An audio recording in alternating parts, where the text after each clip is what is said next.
Assalamualaikum warahmatullahi wabarakatuh.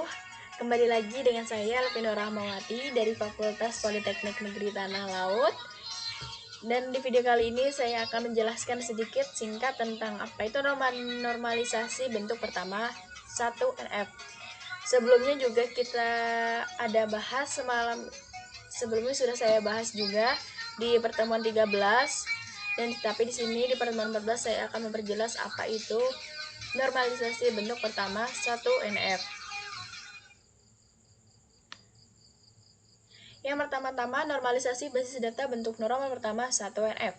Dalam suatu komponen sistem informasi adalah basis data atau pangkalan data atau database. Basis data merupakan tempat tampungan kumpulan data yang dirancang analis desain basis data.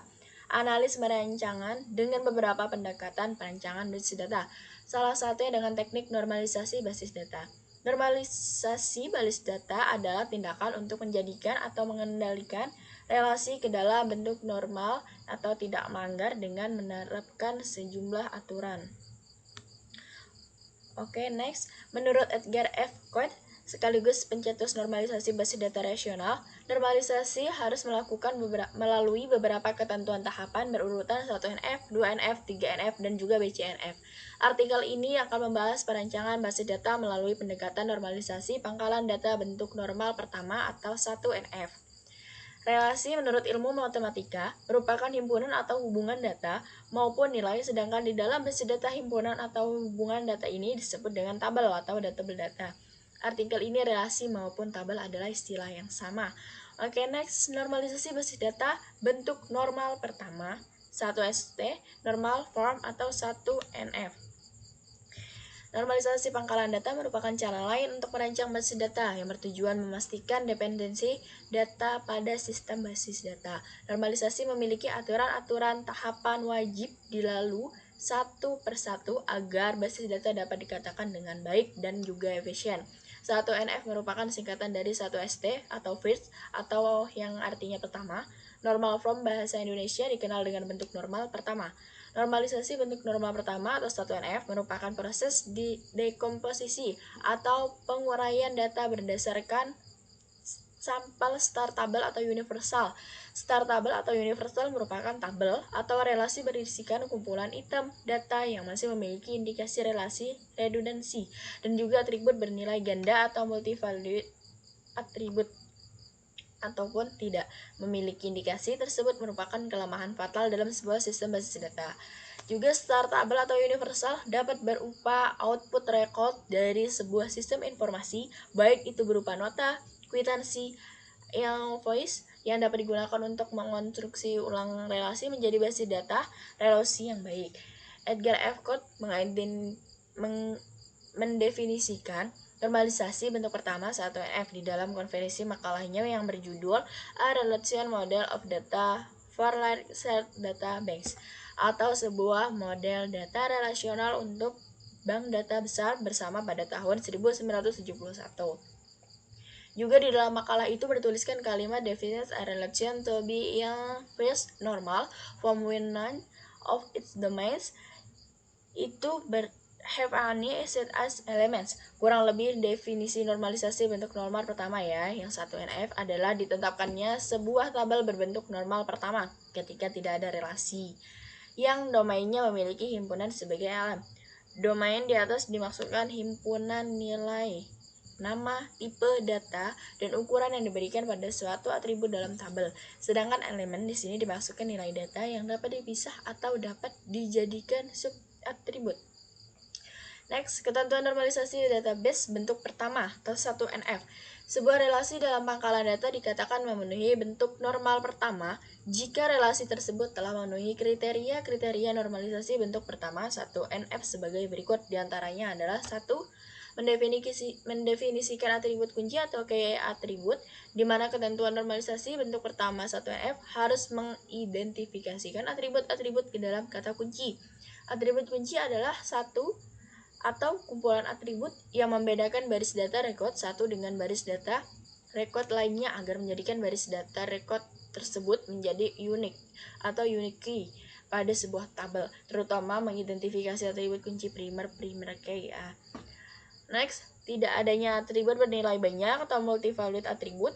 Artinya bentuk normal in 1NF ini adalah di mana setiap relasi tidak memiliki nilai atribut dengan jenis yang sama.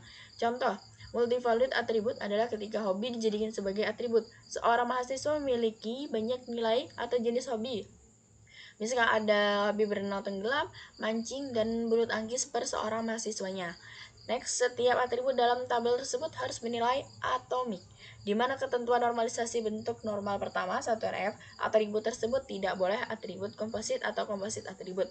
Juga inya harus bernilai terkecil tunggal dan bukan atribut yang dapat dipilih menjadi sub-atribut atau tidak memiliki kemungkinan sub-atribut.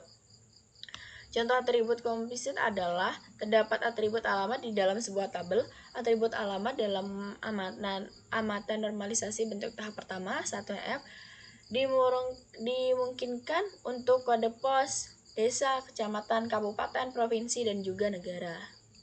Contoh sederhana normalisasi database bentuk normal pertama atau 1NF.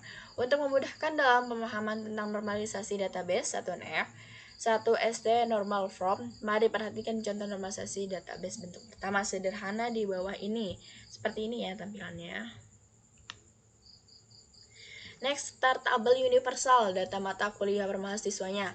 Gambar di atas merupakan jika diibaratkan tabel berisikan kumpulan data mahasiswa dan mata kuliah dalam satu relasi. Relasi di atas merupakan sampel yang didapatkan untuk dianalisis berdasarkan pendekatan normalisasi basis data bentuk pertama 1NF. Tahapan pembuka dapat dilakukan dengan menggunakan teknik normalisasi bentuk tahap 0 atau 0TH normal form atau 0NF atau tabel belum normal unormalized. Untuk memudahkan analisa tahap pertama 1NF, perhatikan gambar di bawah ini. Next, tabel belum normal unormalized 0NF berdasarkan tabel universal yang didapatkan, kita dapat menguraikan satu persatu kolom menjadi atribut-atribut tabel basis data, di mana di dalam gambar tersebut kita dapat sebagai kode mata kuliah, matkul sebagai mata kuliah, waktu 1 sebagai waktu, dan waktu 2 sebagai waktu. Perhatikan gambar di bawah, gambar di atas masih contoh normalisasi database mata kuliah per mahasiswa belum normal. Sebelumnya melanjut pahami dulu ketergantungan fungsionalnya sendiri. Oke, next ketergantungan fungsional, fungsional dependency.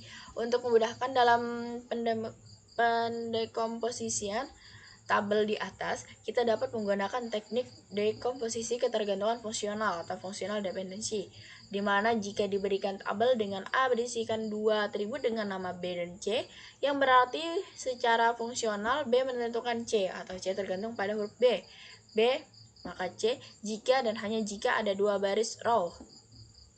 Dengan nilai B yang sama, maka nilai C juga sama. Cara menentukan ketergantungan fungsional dependency dari gambar tabel mata kuliah per mahasiswa di atas adalah dengan mencari atribut dengan nilai unik atau tidak sama. Atribut unik ini juga merupakan atribut kandidat key atau bakal calon primary key. Next, berdasarkan gambar belum normal, di atas ditemukan dua buah atribut bersifat unik, name dan juga kode matkul. Name merubah ketergantungan fungsional nama, dan kode matkul merupakan ketergantungan fungsional matkul waktu 1 dan juga waktu 2. Kembali lagi dalam bentuk normal pertama 1NF, setelah ketergantungan fungsional telah diidentifikasikan, tercipta tabel mahasiswa yang terdiri dari atribut name dan nama dan juga tabel mata kuliah dengan atribut kode matkul waktu 1 dan juga waktu 2. Selanjutnya mendekomposisikan tabel normal tersebut seperti gambar di bawah ini. Bisa dilihat ya gambarnya.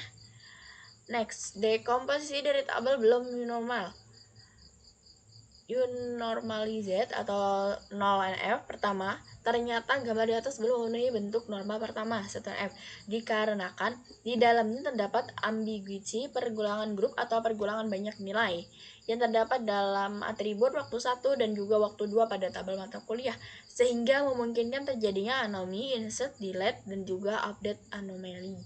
Pada situasi seperti ini kita diharuskan mengulangi lagi rekomendasi tabel mata kuliah dengan mencari lagi ketergantungan dari fungsional pada tabel tersebut. Ketergantungan fungsional dari tabel mata kuliah tersebut adalah NIM, kode matkul menjadi merupakan ketergantungan fungsional waktu 1 dan juga waktu 2. Permasalahan ini mengharuskan untuk menguraikan atribut baru sehingga didapatkan entry data unik dan dapat menjadi kunci primer atau primer key. Tabel mata kuliah di atas dapat direkomendasikan lagi menjadi tabel jadwal dan memberi atribut kode jadwal dan juga jam. Perhatikan gambar selanjutnya. Seperti ini ya, ada jamnya, kita tambah jam. Dokumentasi dari tabel belum normal mata kuliah. Setelah dekomposisi diuraikan, dapat disimpulkan bentuk normalisasi basis data bentuk normal pertama terhadap tabel atau relasi data mata kuliah per mahasiswa. Ini terdiri dari atribut NIM, nama, kode matkul, kode jual dan juga jadwal. Perhatikan gambar contoh tabel yang memenuhi normalisasi bentuk normal pertama atau 1NF berdasarkan tabel universal kumpulan data mata kuliah per mahasiswa di bawah ini. Tabel normalisasi basis data bentuk normal pertama 1NF. Jika dan hanya jika domain dari setiap atribut pada tabel database mahasiswa di atas hanya berisi nilai bersifat atom atau elemen terkecil atau tidak dapat diuraikan lagi, maka tabel tersebut telah memenuhi bentuk normalisasi basis data bentuk pertama 1NF dan dapat dilanjutkan ke bentuk normal kedua atau 2NF jika diperlukan, artinya dalam aturan dan tahapan perencanaan basis data. Dengan pendekatan teknik normalisasi basis data tidak harus memenuhi semua tahapan bentuk awal hingga akhir normalisasi.